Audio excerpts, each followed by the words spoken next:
এটো আছিল iPhone 13 Pro আৰু হোৱাইট স্ক্ৰীন আছিল হোৱাইট স্ক্ৰীন ৰিপেয়াৰ কৰাৰ পিছত বেকগ্লাছটো ভাঙা আছিল চাব পাৰে তো এটা বেকগ্লাছটো মই ৰিপ্লেসমেন্ট কৰিম বেকগ্লাছটো এটা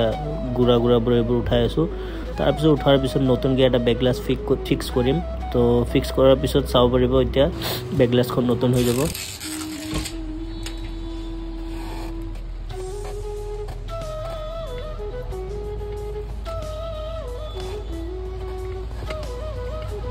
লগল এটো আছিল আপোনাৰ আইফোন 13 Pro এটো আপোনাৰ বেকগ্লাছ ভাঙিছিলে প্লাস আপোনাৰ ডিসপ্লেটো আপডেটৰ পিছত হোৱাইট হৈ গৈছিলে